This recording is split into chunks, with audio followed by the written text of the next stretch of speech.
Hysteroscopy అంటే ఏంటి? Hysteroscopy అసలు ఎందుకు చేస్తారు? హిస్టోస్కోపీ ఎవరిలో చేయాలి? అనే దాని గురించి ఈ వీడియోలో మనం చూద్దాం.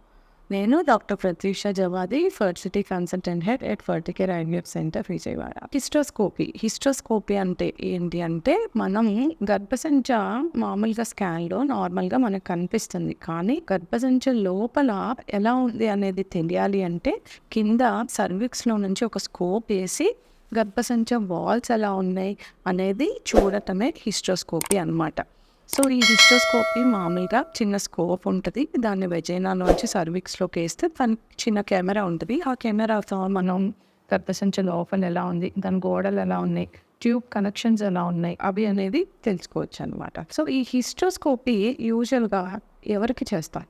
మనకి స్కాన్ కనుక చేసినట్లయితే కొంతమందికి స్కాన్లో గర్భసంచ ఒక్కొక్కసారి రెండుగా ఉన్నట్టు కనిపించడం, లేదా గర్భసంచ మనకి ఒక మధ్యలో ఒక గోడలాగా కనిపించడం ఇలాంటివి జరుగుతూ ఉంటాయి. ఇలా ఉన్నప్పుడు ఏంటంటే అవి గర్భసంచ లోపల ఉంటాయి కాబట్టి మనం డైరెక్ట్గా అయితే దాన్ని తీయటం లేదా ఎలా ఉంది అనేది చూడలేదు. సో అలాంటివి ఉన్నప్పుడు ఏంటంటే మనం ఈ హిస్టోస్కోప్ వేసుకొని అసలు ఎలా ఉంది అని లోపల చూసుకొని, నిజంగా కనుక గోడ ఉంటే ఆ గోడను కట్ చేసుకోవటమా, లేదా అసలు కట్ చేయొచ్చా, కట్ చేయలేమా, గర్భసంచ ఫార్మేషనే రెండుగా ఉందా అనేది మనం చూసుకోవాలి అంటే ఈ హిస్టోస్కోపీ అడ్వైస్ చేస్తాం. దీంతో పాటు చాలా మందికి గర్భసంచ లోపల పాలిప్స్ అనేవి వస్తుంటాయి. పాలిప్స్ అంటే ఏంటంటే చిన్న చిన్న పులిపిరికాయలాగా గర్భసంచ లోపల ఎండోమెట్రియం దగ్గర వస్తూ ఉంటాయి. అవి ఉన్నప్పుడు ఏంటంటే అటాచ్మెంట్ అనేది బేబీ ఎక్కడైతే ఫామ్ అయ్యి అటాచ్ అవుతుందో అది ఇబ్బంది అవుతూ ఉంటుంది. అవి తీయటానికి మనం ఈ హిస్టోస్కోప్ వేసుకొని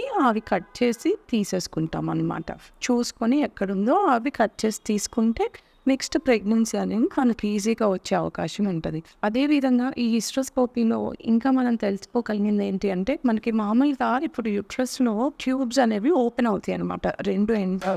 ఈ రెండు ఎండ్స్లో ఓపెన్ అయినప్పుడు మనం ఇక్కడ నుంచి కెమెరా వేసి చూసుకుంటాం కాబట్టి అసలు ఈ రెండు ఓపెనింగ్స్ అనేవి కరెక్ట్గా ఉన్నాయా లేదా, బ్లాక్ అయిపోయినాయా లేదా అసలు ఓపెన్ అయ్యే ఉన్నాయా అనేది చూసుకోవచ్చు. సో మనకి ట్యూబ్లోకి నీరు అనేది చేరుతుందా లేదా, ఇటు నుంచి వెళ్తుందా లేదా అనేది హిస్టోస్కోపీలో చూసుకోవచ్చు. దీంతో పాటు మనకి కొంతమందికి ఫైబ్రాయిడ్స్ అనేవి ఉంటాయి, అంటే గర్భసంచిలో కొన్ని గడ్డలు లాంటివి అనమాట. ఈ గడ్డలు ఏంటంటే కొంతమందికి పై భాగంలో ఉంటాయి, కొంతమందికి కింద భాగంలో ఉంటాయి, కొంతమందికి మధ్యలో ఉంటాయి, కొంతమందికి ఏంటంటే చాలా లోపలికి కూడా ఉంటాయి. అంటే మన ఎండోమెట్రియం ఎక్కడైతే బేబీ అటాచ్ అయ్యిందో అక్కడ వరకు ఎక్స్టెండ్ అయ్యి, లేదా అక్కడ కొన్ని ఫైబ్రాయిడ్స్ ఉంటాయి. ఆ ఫైబ్రాయిడ్స్ ఉన్నప్పుడు ఏంటంటే మనకు ఆ బేబీ అటాచ్మెంట్ అనేది చాలా ఇబ్బంది అవుతుంది. సో అలా గర్భసంచ లోపల కనుక ఏదన్నా గడ్డలు లాంటివి అలా ఉంటే మనం ఈ హిస్టోస్కోపీ ద్వారా చూసుకొని ఆ పార్ట్ వరకు తీసుకోవటం అనేది జరుగుతుంది అనమాట. ఇలాంటివి ఏమన్నా మనకి స్కాన్లో కనిపించినప్పుడు అసలు గర్భసంచ ఎలా ఉంది ఏంటి తెలుసుకోవాలి పొజిషన్ అనుకున్నప్పుడు మేము ఈ హిస్టోస్కోపీ అనేది అడ్వైస్ చేస్తాం అనమాట. ఈ గోడలు కానీ ఇలాంటి సమస్యలు ఉన్నప్పుడు అన్నిటికన్నా బెస్ట్ మెథడ్ ఒక్కసారి హిస్టోస్కోప్ చేసుకొని గర్భసంచిని చూసుకొని నెక్స్ట్ మనం ట్రీట్మెంట్ ఏదైనా చేసుకుంటే బెటర్ అనేది మేము యూజువల్గా చెప్తూ ఉంటాం. ఈ వీడియో కనుక నచ్చినట్లయితే లైక్ చేసి షేర్ చేయండి. అండ్ ఇంకా ఇలాంటి కొన్ని అప్డేట్స్ కోసం ఈ ఛానల్కి సబ్స్క్రైబ్ చేసుకోండి.